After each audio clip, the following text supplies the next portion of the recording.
You said something earlier on that I don't want us to skirt over. You said primarily your business is working with corporate, right? Yes. Even though you came out of corporate. Give us a little bit of a couple nuggets because there's a lot of folks that are looking to do business with the people in our communities, right? You're looking to do business with people who are still growing like you, and it's, you really have to get that base of business. Probably someone who can write you a bigger check, and they can give you the ability to go over here and do the other work that you're doing. Talk to us a little bit about that process and how you've been successful in getting those corporate contracts, which gives you the ability to work with some of the smaller businesses you work with. Yeah, so mentors have helped me a lot, and actually the chamber has helped me a lot. Sometimes people wonder why I belong to the Atlanta Black Chambers when I actually am not looking to do business with other small businesses but major corporations. But my confidence has grown. I've made contacts with people who can help me with my branding, with my technology, who can help me learn and grow who I am as a person, because even a coach needs a coach. So there are all kinds of things that have helped me that I then pass on to the facilitators who work for me, training under my brand. And you never know who someone else might know.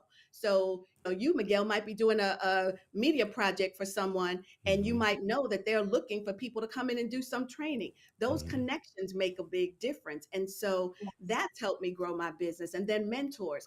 There are a number of people that I'm sure have dropped nuggets on me from time to time. But I tell you, the three that stand out the most were three men, two black and one white.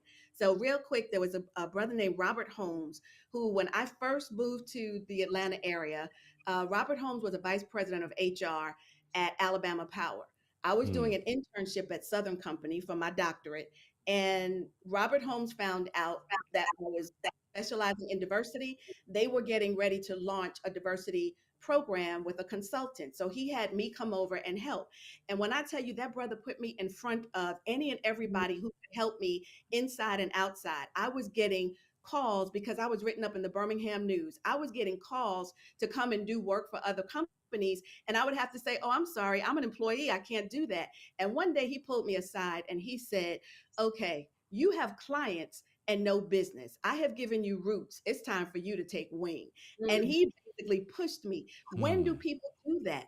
I mean, to give you everything you need to start a business and leave. Another one is a man by the name of Bob Davis.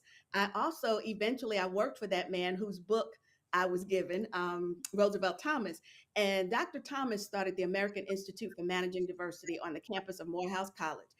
It has grown phenomenally. I did some work for them after I went out on my own, and I met Bob Davis there.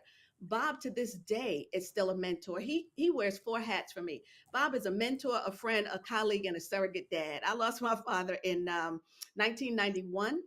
And sometimes I have to go to Bob. He's got kids older than I am. And sometimes I have to go to him and say, "Okay, I need you to put on your daddy hat for a minute because I need to ask you a question." And then the last one is a white guy that I met in Chattanooga. His name is Franklin McCauley.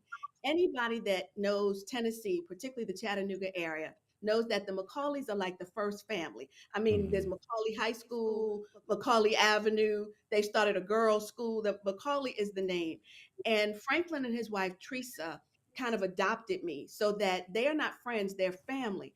But what he's able to do for me is he helps me to see how he grew up as a racist, self Mm.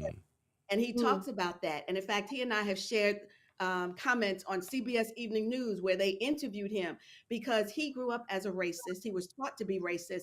And at the age of 20, he had a life changing experience. From that point on, and Franklin has got to be late 70s, maybe 80 at this point in life. From Hmm. that point on, he has been dedicating his life to helping Black folks to the extent where it caused some rift in his family relationships that later had to be repaired. But Franklin helps me understand the mind of the racist. He helps me understand an older white male mentality. He helps me understand how people see me, and he helps me understand who I am. So even in that space, there's mentoring that's taking place. So for me, I would say get a mentor, at least one. If you're a person of color, you need to have Black mentors and white mentors. You need male mentors and female mentors, all of them. I would say so. Hmm. You need mentors, you need a good coach, you need to continuously educate yourself, read. We are people who have stopped doing a lot of reading. Make sure Hmm. that you read, be on top of what's going on in the news and in politics, and connect with people, because you never know who might drop something in your space that makes you like, wow. Because, like I said, I'm in an organization that I love.